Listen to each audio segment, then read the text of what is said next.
hold your breath. This next story is pretty incredible. When a team of modern salvage divers recently plunged into the Red Sea, they weren't chasing treasure. They were chasing a mystery nearly 50 years old. Evidences of all of the major events that are mentioned in the Bible. A legend that the chariot wheels that once belonged to a pharaoh lay buried beneath the waves. What they found left them stunned. They weren't planed, they weren't smooth, they were still bumpy, but he said they were very beautiful. Scattered across the seabed were shocking discoveries that would confirm some mysteries that a lot of people have dismissed as fiction. But here's the thing.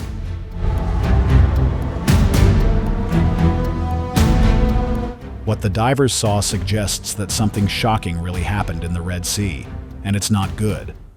The Salvage Divers mission. It began quietly, under the radar, just as they planned it.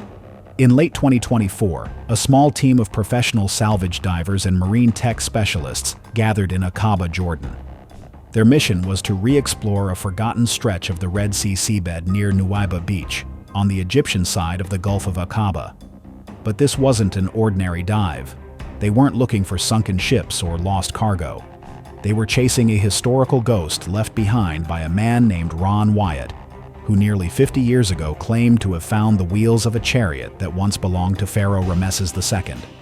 The team was a blend of hardened marine engineers, former military divers, and underwater archaeologists. Some were working discreetly, others remaining completely anonymous. Their equipment included state-of-the-art sonar imaging systems, deep-sea drones with high-resolution cameras, and submersible scanners that could read changes in sediment density. But despite the technology, this mission nearly didn't happen. Early attempts to secure funding through official archaeological channels failed. Government institutions and mainstream universities dismissed the project outright. One Israeli antiquities official reportedly told them, "There's nothing there but coral and conspiracy." Worse, several governments quietly warned them against diving in the area, citing marine preservation laws. It was clear that someone didn't want these waters disturbed, but the team pressed on. A small group of wealthy private backers stepped in. These quiet enthusiasts of biblical archaeology had followed Ron Wyatt's story for decades, and while some were just curious, the rest were religiously motivated. They funded the operation with zero publicity and full discretion. After months of preparation, permits were arranged, gear was shipped, and the team began their descent into what many believed to be just a myth. Still, word got out. A leaked image of their vessel surfaced on social media, captioned with a cryptic phrase, "Back to where the Pharaoh fell." That was all it took. Whispers turned to online chatter, and before long, the mission reached major headlines. Ron Wyatt's name, which was long ridiculed in academic circles, began trending again. Forums, YouTube channels, and even mainstream media couldn't ignore the rising curiosity. Among the most vocal commentators was none other than Greg Gutfeld. Known for his sharp tongue and skepticism of government narratives, Gutfeld didn't hide his intrigue. On a segment of his primetime show, he quipped, "If these guys find chariot wheels in the Red Sea, then I want a refund on my high school history textbook. Seriously, why is this stuff always left out?" The line sparked debate. Was this the beginning of something real, or just another dive into religious fantasy? Whatever the truth was, the divers were already beneath the waves, pushing further into the murky blue. They weren't just exploring the sea. They were about to challenge the thin line between legend and history. At the heart of it all stood one question. What really happened during the Exodus? A biblical mystery that still divides scholars, believers, and skeptics alike. The Exodus and the biblical mystery. The crossing of the Red Sea is one of the most powerful moments in all of Scripture. In the narrative, the Israelites were trapped between the Pharaoh's advancing army and the waters of the Red Sea. Then, as told in the book of Exodus, a miracle unfolds. Moses lifts his staff, the sea parts, and walls of water rise on either side, forming a divine corridor through which the Israelites flee to freedom. When Ramses the Great's chariots follow, the waters crash down, swallowing them whole. For generations, this moment has stood as a symbol of deliverance, divine justice, and the power of faith. It's more than just a Bible story, but a foundational pillar of Judeo-Christian belief, as churches, synagogues, and even mosques reference it. From Sunday school classrooms to the big screen, the Red Sea crossing is one of the most retold miracles in human history. But beneath the faith lies a mystery that has long divided scholars. Did it really happen? The Bible gives few clear coordinates. As a result, theologians and archaeologists have debated the route of the Exodus for centuries. Some say the crossing occurred in the shallow marshes of Egypt's Nile Delta, possibly the Sea of Reeds. Others believe it happened in the Gulf of Suez. But among the most controversial and persistent theories is this: that the crossing took place not in Egypt proper, but further east, at a beach called Nuweiba, in the Gulf of Aqaba. Supporters of this theory point to the topography. Nuweiba Beach is unusually wide and flat, capable of holding a large fleeing population, and beneath its waves is an underwater land bridge connecting the Sinai Peninsula to the Arabian side. Could this have been the path the Israelites used to cross? Mainstream historians remain unconvinced. Scholars like Israel Finkelstein argue that the Exodus story, including the Red Sea miracle, is not historical fact, but a cultural myth born during the Babylonian exile to forge a national identity. According to this view, the story was never meant to be literal. Instead, it served as a symbol of liberation and divine protection during times of oppression. And there's one glaring issue that critics always return to: the absence of hard archaeological evidence. There has been no discovery of Hebrew camps, and no Egyptian pursuit remnants. Over the decades, many expeditions have sought that elusive proof and failed. These disappointments have only strengthened skepticism, leading most academic institutions to distance themselves from the topic entirely. But what if something is down there? People believe there is, and it was confirmed by someone whose name is always brought up when discussing the crossing of the Red Sea. He was the man who first dared to say, "I found the wheels of the Pharaoh." He is Ron Wyatt, the self-taught explorer who sparked both fascination and fury in equal measure. The man behind the controversial claims. In the world of biblical archaeology, few names trigger as much debate as Ron Wyatt. He wasn't a professor. He never held an archaeological license. He had no academic background in history or anthropology. In fact, for most of his life, Ron Wyatt was a nurse anesthetist working out of Tennessee. But something else burned inside him. It was a deep conviction that the Bible was not just a spiritual guide, but a literal, historical record waiting to be proved true. In the 1970s, Wyatt quietly stepped away from his medical profession and began a journey that would lead him to some of the most controversial claims in religious archaeology. He funded his own travels, often scraping together whatever he could from friends, church communities, and small private donations. But Ron didn't set out to gain fame. He believed God had called him to uncover the physical evidence behind the Bible's greatest miracles. Wyatt's early exploits took him to Turkey, where he claimed to have found the resting place of Noah's Ark on Mount Ararat. Later, he would point to Mount Sinai in Saudi Arabia, claiming it still bore the blackened marks of God's fire. Each discovery brought him closer to notoriety and also mockery. He was either a visionary truth seeker or a delusional amateur, depending on who you asked. But nothing stirred global attention quite like his 1978 dive in the Red Sea. That year, Wyatt traveled to the eastern coast of the Sinai Peninsula, specifically a place called Nuweiba Beach. With only basic diving equipment and little formal support, he dove into the waters of the Gulf of Aqaba, following a hunch rooted in scripture and geography. And according to Wyatt, what he found beneath the waves changed everything. He said he found coral-encrusted shapes that resembled ancient Egyptian chariot wheels. He claimed to have seen 4, 6, and 8 spoked formations preserved in stone-like coral. He also claimed to have seen human femurs and skulls, some allegedly crushed by heavy impact. He even described spotting a distinct circular object shimmering under the water, which was possibly a gold-plated chariot wheel. More than once, Wyatt pointed to the underwater land bridge between Nuweiba and the Arabian Peninsula. In his view, this was the exact route Moses led the Israelites through. The timing, the location, and the formations all fit. To him, it was divine proof hiding in plain sight. Yet, when pressed for evidence, Wyatt faltered. He had no certified photographs and no peer-reviewed papers, and for years, no physical artifacts ever surfaced.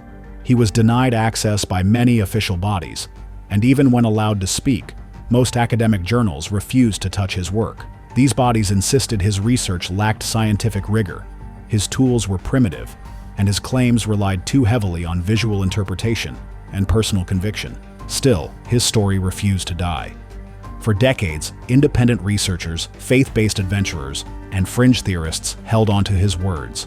His mysterious photos circulated in small Christian publications and low-budget documentaries. While skeptics dismissed him as a fantasist, believers saw a prophet in modern times. But one question lingered. If Ron Wyatt truly saw those coral-encrusted chariot wheels and human remains, why weren't they brought to the surface? That question takes us deeper into one of the most puzzling and frustrating aspects of this underwater enigma: the chariot wheels and the coral mystery.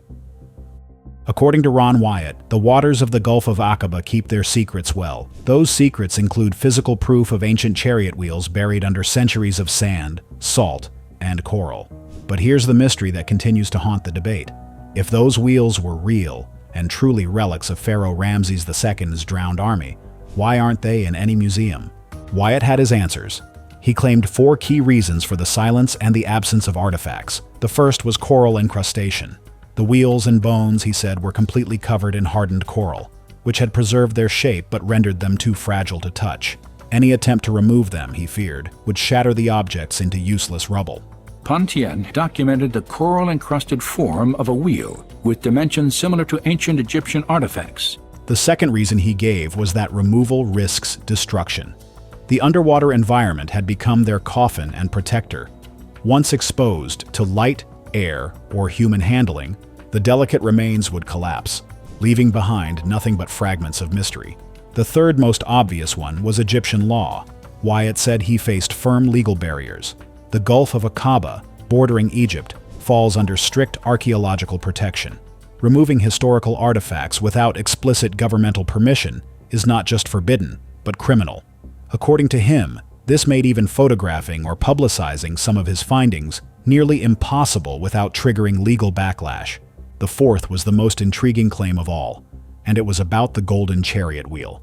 Wyatt insisted that he had come across a strange, wheel-shaped object, unlike the rest. Unlike the others, it was not encrusted in coral.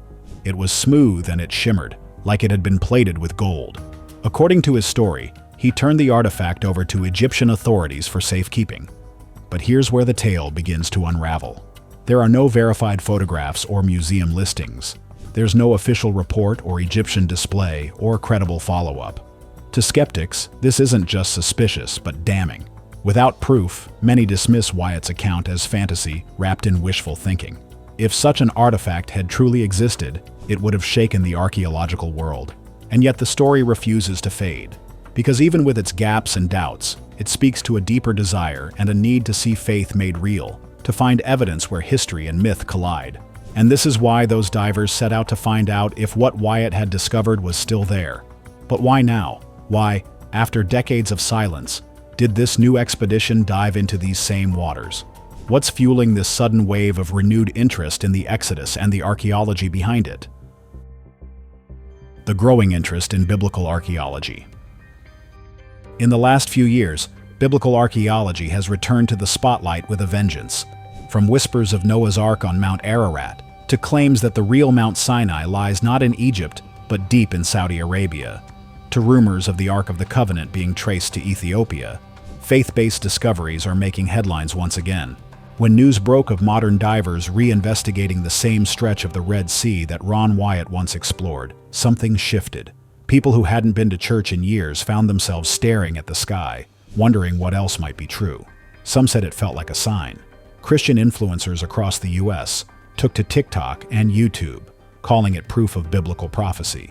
One viral preacher declared, "God is revealing the truth in the last days." But it's not just faith that's fueling this rediscovery, it's technology. In Wyatt's day, he relied on crude diving gear, handheld cameras, and word of mouth. Today's explorers have underwater drones, high-definition sonar scanners, AI-assisted image processing, and satellite data that maps seafloors with astonishing clarity. What once required months of blind searching can now be done with pinpoint accuracy in days. This technological leap has done more than make diving safer. It has made once dismissed missions plausible. Salvage divers are no longer weekend hobbyists. Many are ex-Navy, trained scientists, or private contractors armed with corporate funding and missionary zeal. With access to better tools, they can do what Wyatt never could: prove the chariots were indeed under the sea. Ron Wyatt's work, once dismissed as fringe, is now being revisited with new eyes. Some say this sudden wave of rediscovery is no accident, that perhaps these underwater clues were left for this generation, for a time of doubt, division, and decline in faith. That maybe the pieces are resurfacing because we're finally ready to see. And if that's the case, then what did those divers actually find? The discovery. The impossible has just been proven possible. The seasoned salvage divers, equipped with cutting-edge HD underwater cameras and sonar technology, finally unearthed what may be the most extraordinary archaeological discovery of the century. Their mission took them to the very coordinates that Ron Wyatt had marked over 4 decades ago, where he claimed to have discovered Egyptian chariot wheels in the Red Sea. Egyptian chariots were known to use metal hubs. Using metal detectors, divers have found metal in the raised hubs that are now covered in coral. At the time, his findings were dismissed by many as little more than fantasy. But what these divers uncovered proved that Wyatt wasn't so wrong after all. As they dived beneath the depths, a haunting image began to take shape. There were symmetrical structures, partially covered in layers of coral, with sharp, unmistakable edges, like the wheels of an ancient chariot. As they drew closer, the outline became clearer. There were at least 3 distinct formations of what could be ancient Egyptian wheels, encrusted with years of marine growth but still holding their shape. The divers, with their cameras capturing every detail, make an astonishing discovery. One of the wheels, although covered in coral, shows a faint gold-like glint, a shimmer that no natural element could have caused. It's corroded, yes, but something about its untouched surface and its preservation sends shivers down their spines. This is no ordinary relic of the sea. This could be an artifact that defies everything modern archaeology has accepted. As they continued their descent, more chariot remnants began to appear. There were fragments of what could be human and horse bones, and pieces of metal. Soon enough, other objects that could lend weight to Wyatt's controversial theory started to surface. "This is not good," one of them said. "For believers, this is nothing short of a divine confirmation." Could these finds really be the remnants of the Pharaoh's drowned army? They certainly looked like it. And for skeptics, the implications are chilling. The world might have been wrong all along. This discovery could rewrite history and transform the debate about the Exodus from a mythical story into an undeniable truth. So why was it not good? A chilling implication. At first, the divers thought they were just retracing Ron Wyatt's footsteps. But the next thing they found changed everything. Drone footage captured the first signs of horror. It was a half-buried horse skull, tangled in seagrass, resting awkwardly on the seafloor. When it was lifted for analysis, DNA results later confirmed what few expected. It matched the profile of an ancient Egyptian breed once used in royal chariotry. That was the first shock, but it wasn't the last. A voice from one of the divers crackled through the radio. "This is not good." At first, the crew thought he was referring to equipment trouble. But when the feed from his helmet cam came through, everything changed. They had found human remains. Not one, not a few, but hundreds. There were skulls, ribs, and vertebrae, entangled with coral-covered spears of metal and what looked like shattered wooden frames. The layout wasn't random. These weren't scattered bones from a shipwreck. These were clusters of people who seemed to have been fleeing in one direction before death caught them all at once. What was once an underwater investigation suddenly felt like a dive into a watery tomb. Just like the sacred scriptures implied, hundreds if not thousands of Egyptian soldiers might have died following Moses and his people on Pharaoh Ramses II's orders, and the Red Sea became their grave. However, no hard evidence confirmed that the skulls once belonged to people who had lived at the same time as Moses. So far, the chariot wheels were the biggest piece of evidence in the hands of those who had never doubted Ron Wyatt. However, they were so delicate that even brushing them with a fingertip risked breaking them apart. Saltwater corrosion, thousands of years of tidal force, and the pressure of being submerged under layers of silt had taken their toll. These weren't artifacts ready for museum display. They would never go back on land. They were ghosts, crumbling under the weight of time. And yet, that made them more authentic. Metallurgists brought in for remote consultation confirmed that some of the fragments displayed metallurgy consistent with late Bronze Age Egypt. Coral incrustation made them impossible to clean without destroying them, but the outlines captured by light sonar matched the 4- and 6-spoke design of Egyptian military wheels. The divers even found one axle fragment lodged in a seafloor crevice. But it wasn't the artifacts that haunted the team. It was the arrangement of the bones. A mass of bodies of men, horses, and metal, lying in a straight path beneath the water, like a snapshot of death frozen in time. The divers didn't just find history, but a mass grave. The world's reaction. The moment the footage surfaced, social media ignited with a mix of astonishment and skepticism. Some viewers were convinced they were witnessing a monumental discovery, while others dismissed it as an elaborate hoax. Notably, commentator Greg Gutfeld weighed in, stating, "This is shocking. Either it's a stunning hoax, or the history books are about to get rewritten." As the video gained traction, attempts were made to remove the clips from various platforms, leading to speculation that certain authorities, for reasons unknown, didn't want the footage widely circulated. Despite these efforts, a few copies continued to circulate, fueling ongoing debates and discussions online. The footage's sudden disappearance from major platforms only intensified public curiosity. Some speculated that the removals were due to copyright violations or concerns over misinformation, while others believed there was a deliberate effort to suppress the content. Regardless of the reason, the limited availability of the video added an air of mystery and urgency to the discussions. Amid the frenzy, debates erupted over the video's authenticity. Skeptics pointed to the lack of verifiable sources and the video's sudden emergence as reasons for doubt. Supporters, however, cited the detailed visuals and historical context as compelling evidence. The controversy even drew in public figures, with some echoing Gutfeld's sentiments and others urging caution until more information became available. Archaeologists, both believers and skeptics, also began calling for a reopening of Ron Wyatt's original notes. For years, his findings had been dismissed as fantasy, and his lack of credentials was too large a stain. But now his coordinates had delivered something that could be real, so his other claims deserved a second look. There is too much managed information in archaeology and in other so-called disciplines of science. In the absence of official statements or confirmations, the mystery surrounding the footage persisted. Whether a groundbreaking revelation or an elaborate fabrication, the video had undeniably captured the world's attention, reigniting age-old debates and leaving many eager for answers. But the discovery of the wheels and bones might only be the beginning, because the region may still be hiding more, and those secrets could be even more world-shaking. What else lies beneath? The divers' discovery in the Red Sea has done more than rattle skeptics or thrill the faithful. It has cracked open a door that may never shut again. If Egyptian chariot wheels and human remains truly rest on the seafloor, where the Exodus story says they should, then what else have we overlooked? What other ancient truths are waiting in the dust, the stone, and the deep? Around the world, biblical archaeologists, church groups, and independent researchers are awakening with new urgency. Ron Wyatt may have been mocked for his methods, but he was not dismissed for lack of passion. He believed the Bible held real, historical answers hidden in plain sight. His mission wasn't to prove himself, but to preserve a legacy. And now, others are picking up where he left off. Mount Sinai in Saudi Arabia, which has long been debated and long dismissed, is drawing renewed interest. Teams are mobilizing, this time with drones, 3D mapping, and satellite heat scans.